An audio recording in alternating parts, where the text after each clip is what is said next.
Are you ready for another uncomfortable truth where I said the quiet part out loud? If the government feeds you, it can starve you. If the government houses you, it can evict you. If the government pays your utilities, it can turn them off. If the government pays your cell phone, it can disconnect it. If the government provides your transportation, it can decide where you go and when you can travel. If the government takes care of your health, it can decide when it spent enough money on you. If the government educates your children, it can choose what they learn. If the government raises your children, it can shape what they believe. If the government controls your information, it can control your truth. And when a government controls all of those things, it doesn't have to take your freedom. You'll hand it over piece by piece in exchange for comfort. You'll think you're being cared for when reality is you're being kept. Okay? Every single thing comes at a price, because the moment you depend on them for everything, you depend on them for permission to live. Are you ready for? Hey, welcome to Courageous Media. Really appreciate everybody rolling up. I hope you're having a fantastic Friday. We've got a great show for you today, but it's sad. It's a sad show because we have socialism taking hold in New York. The grand experiment has begun once again. Of course, this has been tried for the last 120 years over and over and over and over again. And everywhere that is tried, socialism always fails. And it always ends in two things: tyranny and death. The 20th century accounts for more than 100 million bodies due to socialism.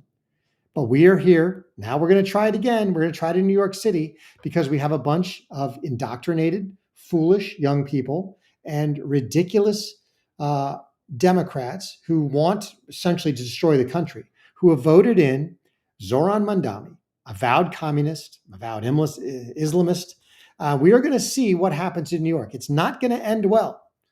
Scott W., absolutely. They will regret their vote. So please, if you're in the comments, let us know you're here. Really appreciate everybody rolling up. Smash that like button for me. Subscribe if you haven't already, and let us know you're here in the comments. But this woman, let me know what you think. She's absolutely right. Once the government feeds you, it can take that food away.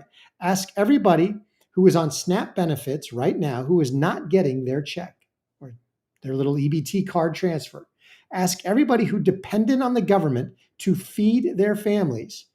Now that the government is shut down and they don't have that money, how are they going to feed them? That's the question.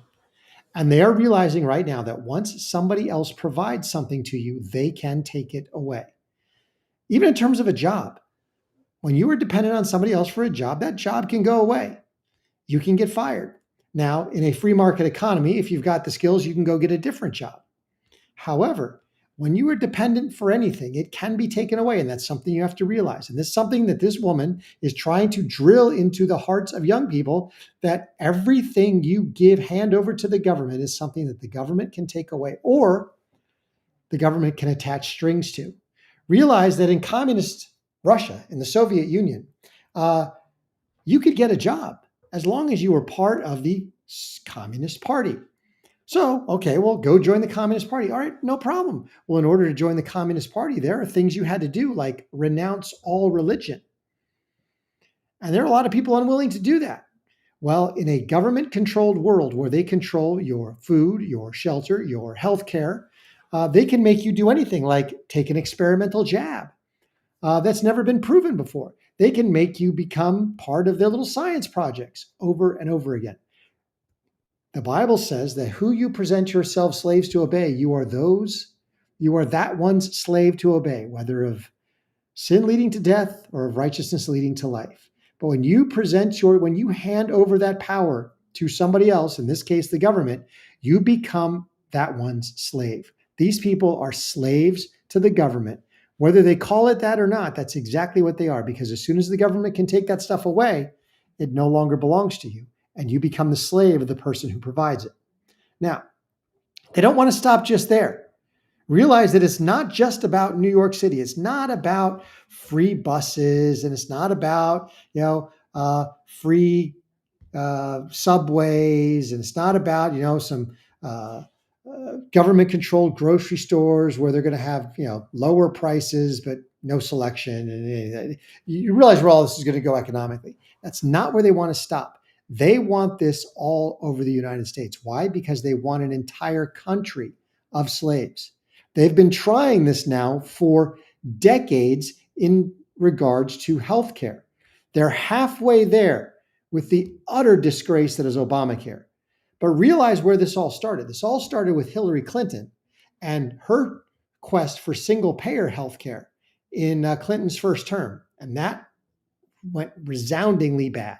It was so bad. She was run out of town on a rail. It went so bad that I believe they allowed all of the Clinton scandals to come to light in order to deflect from her basically getting ratioed out of existence. But now that Obamacare is here and it is an utter failure, they're trying to go again back to single payer healthcare. Check this out.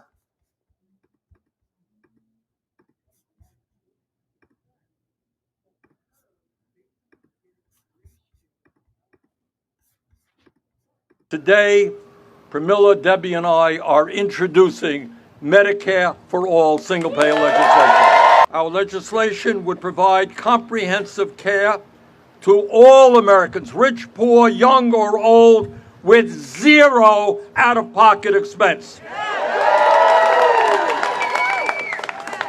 It would provide full freedom of choice regarding health care providers. You go to the doctor, the nurse that you want to. No more insurance premiums, no more deductibles, no more co-payments, no more filling out endless forms. No more fighting with the insurance companies to get what you paid for. And comprehensive means comprehensive. It means covering dental care, vision, hearing aids, prescription drugs, and home health care. And you know what else this legislation does? It says to millions of workers in this country, you don't have to stay at a job you don't want to be at just because you have health care at that job. Today. But it doesn't work. It's never worked. All these flowery words, all these empty promises have never, ever worked. Why? Because you can't, in this case, make one element of society a slave to another, not in a free society. Realize that if you produce, if the government suddenly pays for all healthcare, then the government controls everything. You will no longer have doctors that want to be doctors. Why? Because if you go spend 12 years and hundreds of thousands of dollars to become a doctor, and then the government tells you, oh, no, you can't charge $150 for that visit or $500 for that visit or whatever. We're going to mandate that you charge $25 for that visit. And you realize and you look and you go, wait a minute, I spent 35 minutes with that patient. That means I made less than $50 an hour.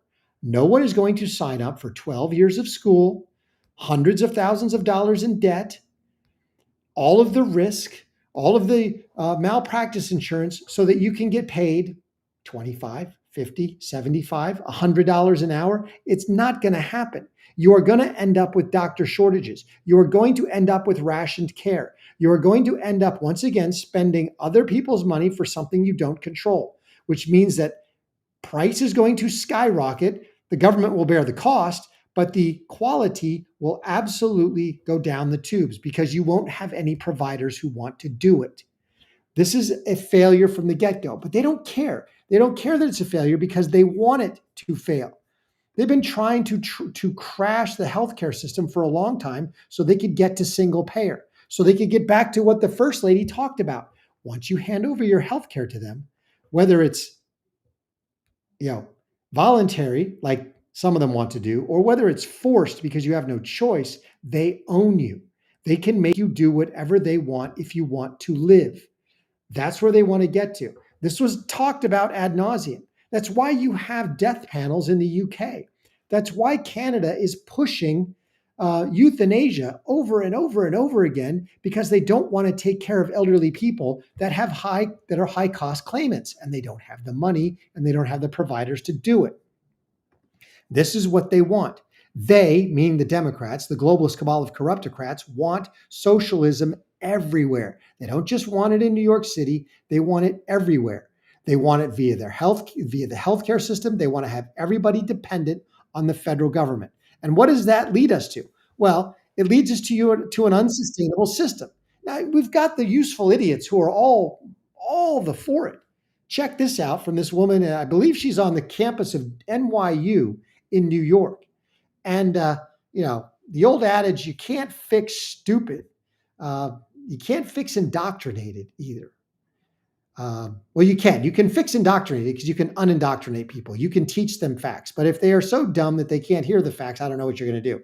But this person has clearly been indoctrinated by our liberal communist school system, our government paid education, which is no longer education. Once the government controls it, as that woman said, it is now indoctrination, which is what they have done to this woman. Check it out.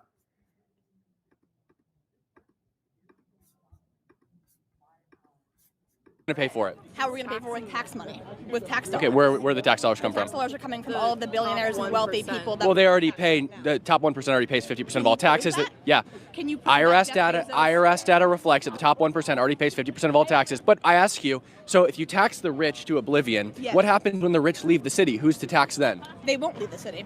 Why not? They've already done it in California. Because in New York State we have Wall Street. They're not leaving. And so what? You think they can't leave? Then who are you going to tax when they leave? We're just going to continue taxing people, but your argument... Oh, the middle class, right?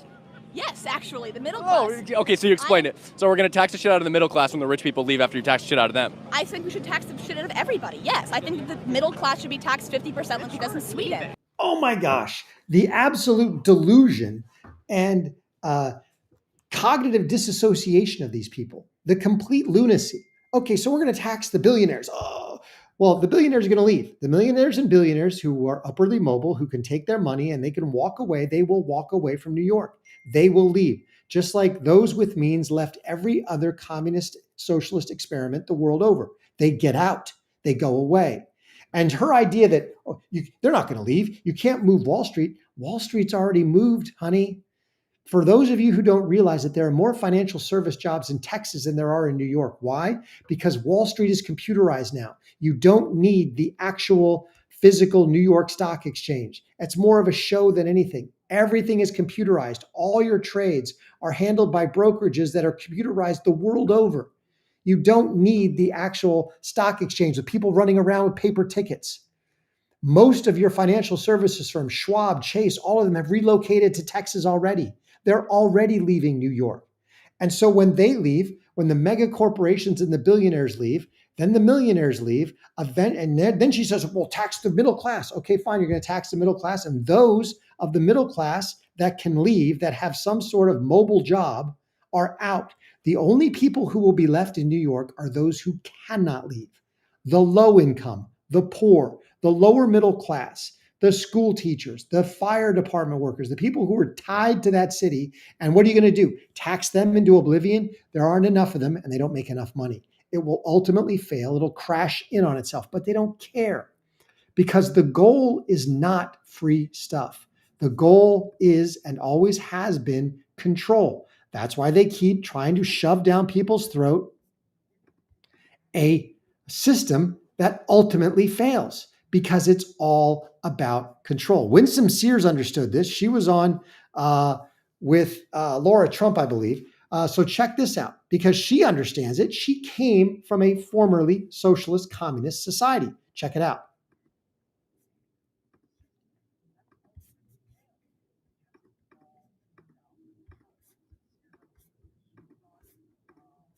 Does it worry you that you have someone who could potentially become the mayor of New York City, who is a democratic socialist, having seen what you saw as a child? I left that so-called Democrat socialism in Jamaica. It doesn't work because after a while, we had no money.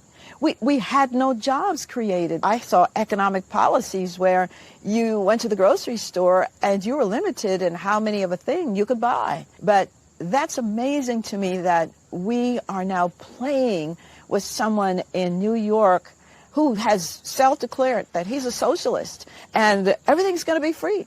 Free groceries, free rent, free. And then what? And who pays for this? So this is crazy. I don't even have words to describe. You cannot do socialism right.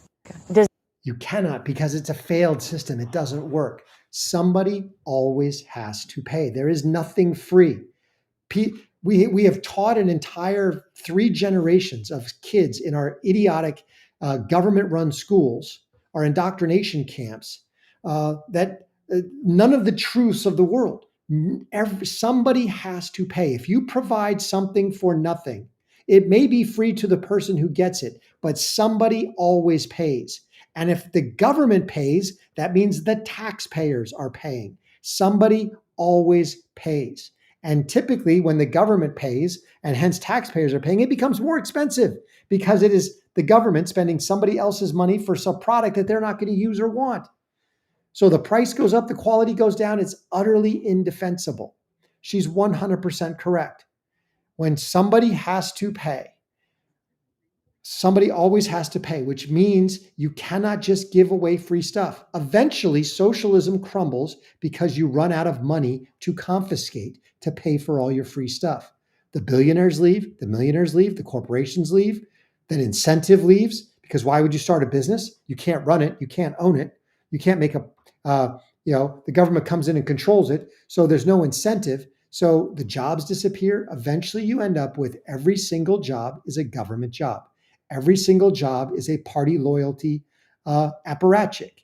Every single thing becomes nothing more than a political game. That's what you had in the Soviet Union. That's why it utterly failed.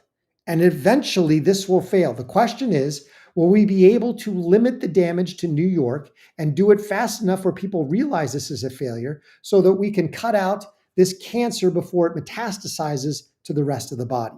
Well, what the libs want, what the Democrats want, is they want it to metastasize to the rest of the body.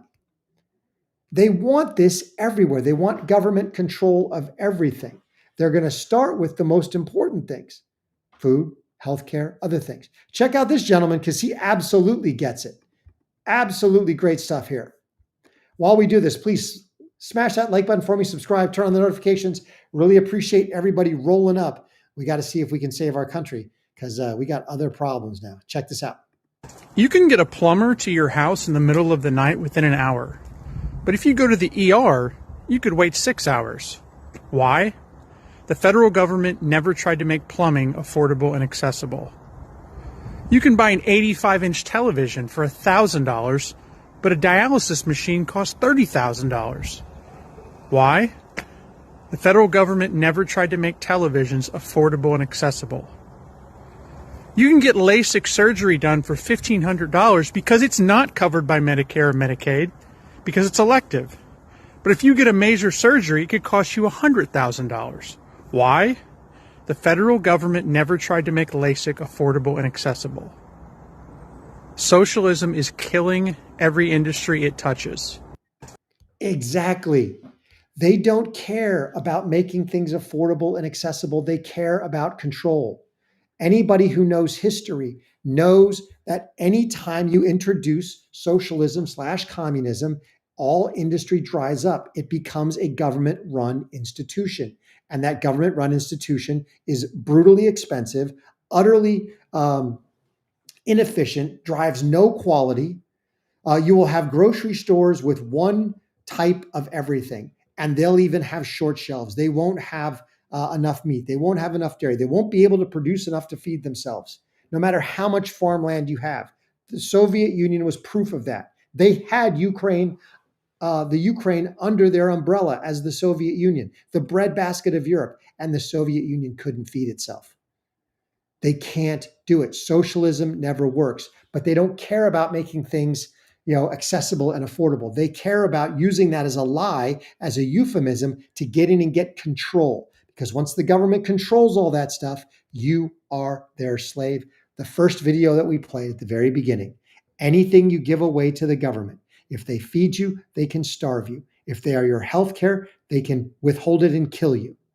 All of the above. Every time you give that away, you give away a piece of your freedom. And if we don't stop it, now, if we don't help an entire 3 generations of young people realize that socialism fails every time it's tried and it always ends in tyranny and death, then we could be facing the same nonsense here in this country. Lynn, I agree with you. The damage has to be contained. So we need the Republicans to stop infighting over nonsense and start doing battle against the leftist globalist Democrats who are trying once again to destroy our country.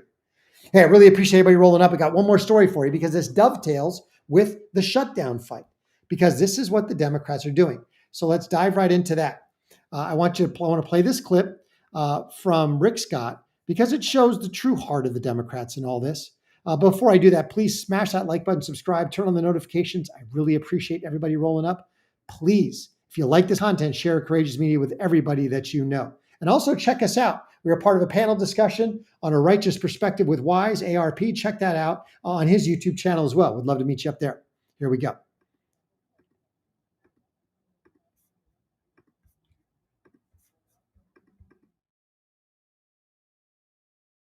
I rise today with my bipartisan and common sense No Budget, No Pay Act. It's a simple proposal that says if members of Congress can't complete one of our basic jobs of funding the government, we shouldn't get paid. This shouldn't even be necessary. We should just do our jobs. But as we sit here over a month into the Democrat shutdown, it's clear we need something to hold Congress accountable.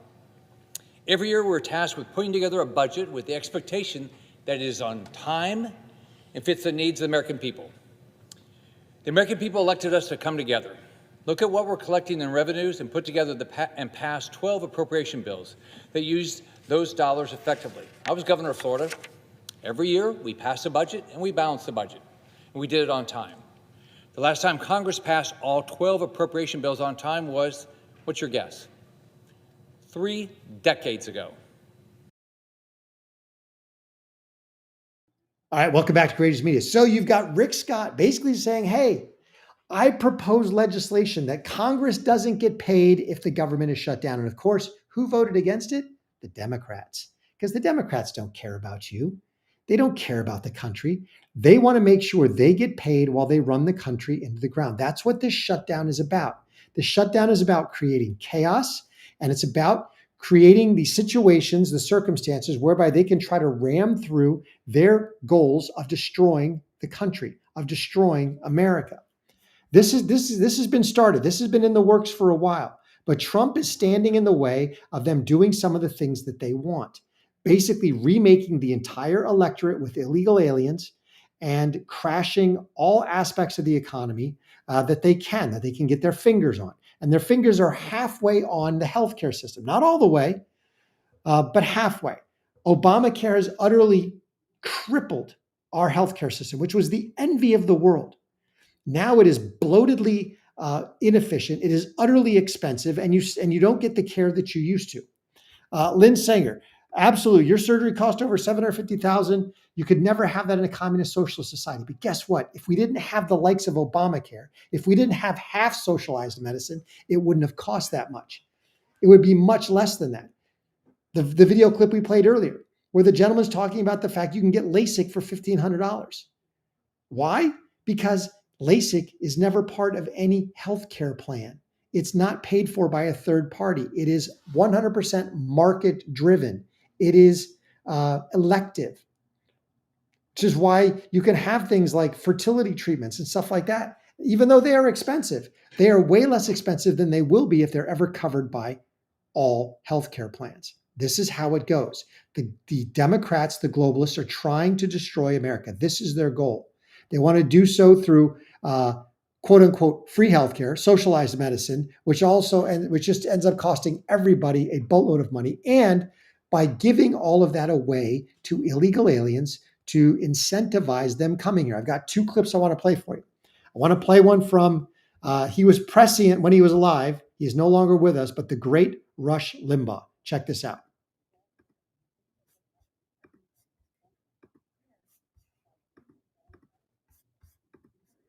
And curbs the waste and inefficiency in our healthcare system, this bill will help reduce our deficit by as much as $1.3 trillion in the coming decades, making it the largest deficit reduction plan in over a decade. It will actually reduce the deficit by $4 trillion over the long term. Healthcare reform must be and will be deficit neutral in the next decade. We have built into law all sorts of measures that in the years to come Healthcare inflation, which has been rising about 3 times as fast as people's wages, is finally going to start slowing down. We'll eliminate waste, fraud, and abuse in our healthcare system, but we'll also take on key causes of rising costs, saving billions while providing better care to the American people. Reducing the waste and inefficiency in Medicare and Medicaid will pay for most of this plan. We've been abortions. There are also those who claim that our reform efforts would ensure illegal immigrants. The reform At the so-called healthcare summit, February 2010, Tennessee Republican Senator Lamar Alexander got under Obama's skin by predicting that healthcare premiums would rise under Obamacare. Clearly irritated, Obama lectured the senator. This is an example of where we got to get our facts straight. And then Obama cited CBO projections that premiums would go down between 14 and 20%.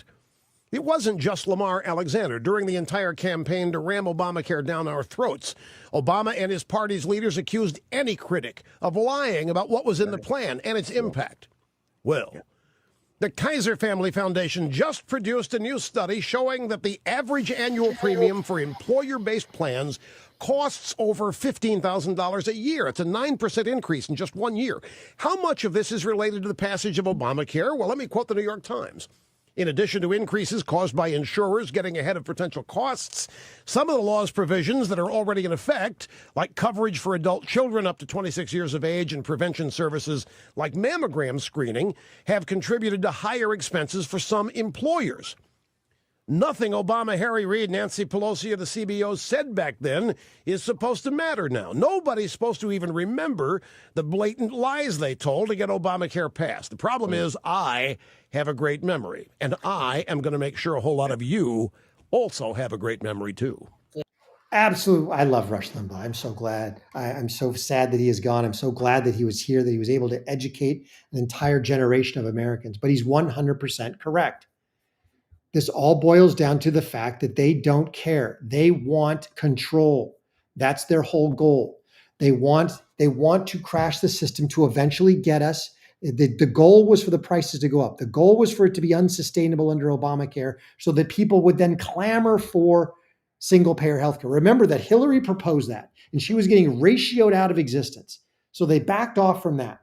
Then you get Obama in office, and he introduces the ACA, and they told knowing lies. You can keep your doctor. You can keep your plan. Meanwhile, they let the unholy alliance of big pharma, big insurance, and big healthcare hospital systems write the bill such that it became monopolized healthcare under their control, and it allowed for giant subsidies, basically direct payments from the Federal Reserve right into their pockets under the auspices of ACA subsidies, which the Democrats scheduled to stop December 31st of this year.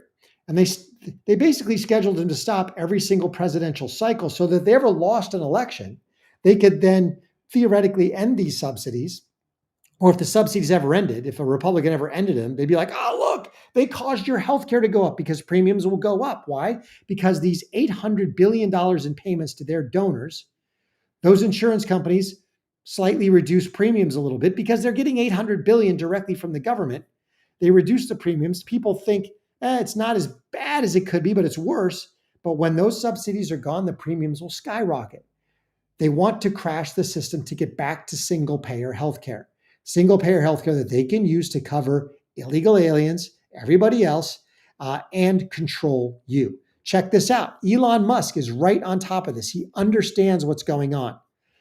Lynn Sanger, right? What a joke, only not funny. Miss Rush, I'm with you. Check this out from Elon Musk when he was on the Rogan show. The reason you have the standoff is because if the hundreds of billions of dollars to create a financial incentive to have this giant magnet to attract illegals from every part of Earth to these states, if that is turned off, the illegals will leave because they're no longer being paid to come to the United States and stay here. Wow. And then they will lose a lot of voters. The Democratic Party will lose a lot of voters. And they would have a very difficult job if this is kicked out of reintroducing it into a new bill. Yes. especially once things start normalizing. Yes. So, like, in a nutshell, the Democratic Party wants to destroy democracy by importing voters, and the Republican Party disagrees with that. And the ruse is that if you don't accept what they're doing, then you're a threat to democracy. Yes. As they try to destroy democracy. Yes. By importing voters. That is and literally what they're doing. People to only vote for them and overwhelming the system. Yes. And by the way, it's a strategy that, if allowed to work, would work. And in fact, has worked. California is supermajority Democrat. Yeah. And there's so much gerrymandering that occurs. California is a supermajority Democrat and it doesn't work. It's a failed state. Prices are through the roof. Poverty is skyrocketing. You've got the reintroduction of diseases that we had killed long ago, like typhoid and measles and other things. It's crazy. California has become a failed socialist state. Elon Musk is exactly correct. The Democrats, through the introduction of socialized medicine and what they want socialism everywhere in America, would be able to do two things. They would be able to continue the influx of illegal aliens, destroy democracy, and destroy capitalism at the same time. They collapse both systems. You're left with only one option, and that is government control of everything. And once government controls everything, you are its slave. That's what they want. People talk about, Christianity has talked about long. Why would anybody take the mark of the beast? Eventually, we will get to the point where you either don't have a choice or you will sign up for it willingly because you believe in it. And for those of you who don't have a choice, it'll be one of those things where, you don't take the mark of the beast, you don't live, you don't eat. It's going to get very ugly if we allow this to happen. We have to stop this cancer from metastasizing out of New York. Let me know what you think in the comments. Lynn Sanger, people call Musk stupid. He's definitely not stupid. He's extremely smart. He's extremely intelligent. You may not like some of his politics. There's some things about Elon Musk that I don't like. Some of his politics, some of his social, his personal life that I don't agree with and don't like. But the man is clearly intelligent, and he also understands what's at stake here in America. Hey, I really appreciate everybody rolling up. Thanks so much for being here. Please smash that like button. Comment for me for the algorithm. Subscribe to the channel if you haven't already. If you like this content, please share Courageous Media with everybody that you know. Till I catch you next time, God is good and he is sovereign. It'll all be good in the end. Have a great